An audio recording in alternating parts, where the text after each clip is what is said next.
గురువే సర్వలోకానాం బిసజే భవరోగినాం నిదయే సర్వవిజ్ఞానం శ్రీ దక్షిణామూర్తి నమః. నాకు విద్య నేర్పిన గురువులకు, నాకు జన్మనిచ్చిన తల్లిదండ్రుల యొక్క పాదపద్మాలకు నమస్కరిస్తూ, అలాగే యూట్యూబ్ ప్రేక్షక మహాశయులందరికీ కూడా నా నమస్కారాలు తెలియజేస్తున్నాను. నేను ఈ వీడియోలో మీతో చెప్పబోయే విషయం మనలో చాలామంది బాధపడుతున్న మూలవ్యాధి గురించి. అరసమూలలు అంటారు. ఎక్కువసేపు ఒకే చోట కూర్చుని ఉండటం వల్ల సరైన శారీరక శ్రమ లేకపోవటం, అలాగే ఆహార విహారాల్లో మార్పు రావడం వల్ల కానీ కొంతమందిలో అనువంశికంగా వచ్చే అవకాశం ఉంది. వీరిలో చాలామందికి మలబద్ధకం సమస్య కూడా ఉంటుంది.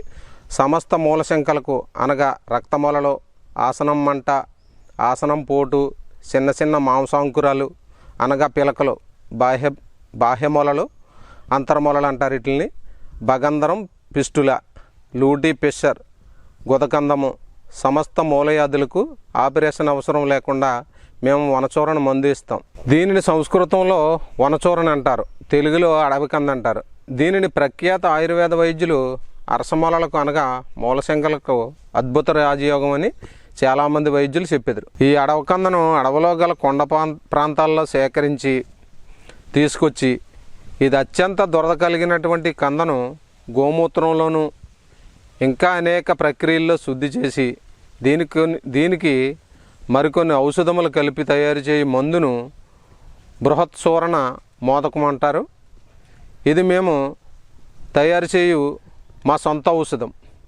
దీని సేవల వలన నేను చెప్పిన సమస్త మూలవ్యాధులు, భగంధరం, పిస్టుల, అలాగే పిలకలు వచ్చినటువంటి మూలవ్యాధుల సమస్తం కూడా ఈ మందు వాడటం వల్ల పూర్తిగా నయమగును.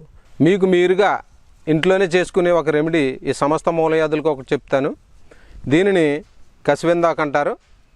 ఇది శుభ్రంగా తీసుకొచ్చి బాగుగా కడిగి దీని మీద ఎటువంటి దుమ్మి ధూళి లేకుండా చూసుకుని కలమం లేచి మెత్తగా నూరి ఒక 2 స్పూన్లు రసాన్ని తీసుకుని ఒక కప్పు గేదె పెరుగులో కలుపుకుని ఒకసారి తీసుకున్నట్లయితే మీకున్నటువంటి సమస్త మూలవ్యాధులు కూడా తగ్గుతాయి. ఇలాగా ఈ విధంగా 7 రోజులు చేయాలి.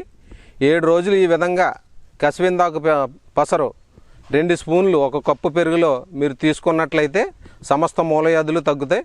అలాగే మరి వేసవికాలం దీని ఆకుపసరు రాదు. అప్పుడు ఈ ఆకుని తీసుకొచ్చి శుభ్రంగా కలవంలేసి మెత్తగా నూరి ఒక నిమ్మకాయ అంత సైజు మీరు తీసుకున్నట్లయితే ఫలితం ఒకే విధంగా ఉంటుంది. ఎవరైతే ఈ మందు వాడుతున్నారో వారు తెలవలసిన పదార్థాలు: కందిపప్పు చారు, పెసరపప్పు, తోటకూర, ఆనపకాయ, బెండకాయ, బీరకాయ, అలాగే తేలికగా జీర్ణమయ్యే ఆహార పదార్థాలు తీసుకోవాలి. అలాగే తినకూడనివి కూడా కొన్ని పదార్థాలు: కోడి మాంసం, కోడిగుడ్డు నిషిద్ధం, ఆవకాయ, మాగాయ, నిలవ పచ్చళ్ళు కూడా తినకూడదు. మీకు మీరుగా తయారు చేసుకోలేని వారు ఈ క్రింది కనిపిస్తున్న ఫోన్ నెంబర్లకు ఫోన్ చేస్తే మేము తయారు చేసినటువంటి ఔషధాన్ని మీకు పంపిస్తాం. జై శ్రీరామ్.